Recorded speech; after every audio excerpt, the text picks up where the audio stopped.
Hi, this is Sunamfanso, and today I'm going to take you down to my presentation.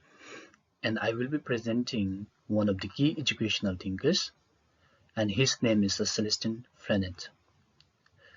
Now, who is Celestin Freinet?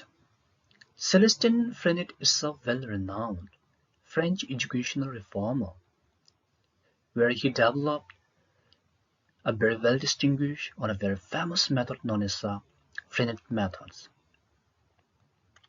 He believed that education should be the student-centered, that we can see out here, student-centered rather than driven by the teacher-based instruction. And he says that the main goal of an education is not to fill the child with the facts and the information, which is a passive learning. Rather, help him to develop the ability to think, to create an idea, to innovate a new idea, and to express himself freely. His educational philosophy got worldwide recognition and influenced a lot of alternative schools, particularly in France and Belgium. Now, in the Freinet methods, it contains a lot of core ideas or key ideas. Among many, I have selected 5, which I will be presenting. The first one is a child-centered education. He believed that education should be based on the needs, interests, and the potential of an individual, rather than driven by the teacher-based instruction. Rather than lecturing by the teacher or one person, it should be child-centered. And the cooperative learning, he emphasized the collaboration over competition. He strongly emphasized the collaboration and teamwork. And he encourages students to work together, to work in a group. They can share whereby they can share an ideas, they can develop new things, which results or which help him to develop a sense of team spirit and a community. And the project-based learning, he strongly advocated for the active learning, such as the hands-on experience, experimental, and the project-based learnings, like going for field trips, developing a projects together, like newspapers, printing presses, wherever they can able to apply the knowledge in a real field or in a real context. Natural learning, he believes that learning should take place with the interaction with the surrounding and with the nature. And the fifth one is the democratic classroom. He introduced an idea of a democracy in the classroom, whereby a student can raise their own voice, a student can raise their own opinions, and they can participate in the decision making, they can participate in the plan activities, wherever they become very independent and responsible citizens. These are some of the key ideas or the core ideas of a Freinet method. With its method, he made a very dramatic or he made a very profound impact on the education. Here are some of his educational impacts. The first one, he shifted the focus from the traditional based instruction to a student-centered approach. The traditional based instruction, which mainly rely on the textbook, teacher's lecture, and through the rote memorization. This focus is shifted from traditional based learning to student-centered learning, which is very relevant and applicable.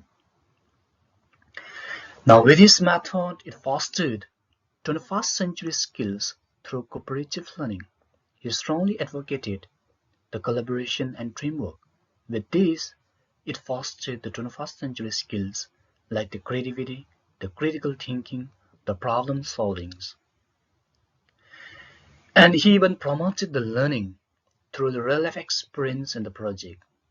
He promoted the learning like where the student can develop a project in a group, where they can go where they can go to the nature or to the environment.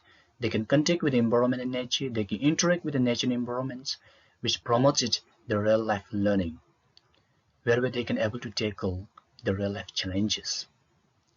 And he introduced the idea of democratic classroom. He introduced the idea of democracy in a classroom where students they can participate in the planned activities, they can raise their own voice and opinions, they can give their own point of views, whereby making them very independent and responsible. These are some of his educational impacts. Moreover, he made a very dramatic impact on the alternative schools, especially on the Montessori and the Waldorf. These are some of his significant impact on the education. So with his method, do you think that Freinet method really matters? Do you think his method is significant or his method is very relevant? Yes. Why Freinet method matters? This is because with his method, it transforms education into more inclusive, very flexible or dynamic, and holistic that addresses the needs and the interests of the students and make the learning more very vibrant and very more meaningful. With his method, it nurtures or it develops the creativity, the critical thinking, the problem-solving skills of the 21st century. And also with this method, it helps children to develop emotional intelligence, the emotional intelligence like the empathy, the compassion in their heart. They can able to understand the feelings of other people's, and the interpersonal skills like the way of interaction and the way of communication with others. And also, it shapes students more independent and the responsible citizen. With an idea of democracy in the classroom, it helps students to become more independent and they become the more responsible, very dependable person. Now, even though the Freinet methods is very applicable, very relevant, and very influential in this 21st century, but he even encountered several critics and the limitations. There are some limitations and the critics from the people, and I've selected 3 out here. And the first one is the resources and the time intensive. It says that in order to carry out his project-based learning and the Freinet methods activities like the group discussion, it says it requires a lot of resources. It requires a lot of materials in order to carry out the project-based learnings and all. And also it says that it is very time consuming. It's very time intensive because in order to monitor such things, they have to go to the various field. They have to do a lot of activities, which is very time consuming. And the second one is prioritizing the process of content. It says that he focuses more on the process of learning rather than the subject content itself, which that sometimes overshadowed the essential knowledge, resulting in the gap in the key subjects. So the third one is a misalignment with the standardized testing. It says that Freinet's method become incompatible with the standardized testing. The standardized testing is a test which is conducted globally or which is conducted around the world to check or to measure the student progress or to student competency. However, the Freinet methods mainly focuses on the individual, personalized, like cooperative learning and the collaboration.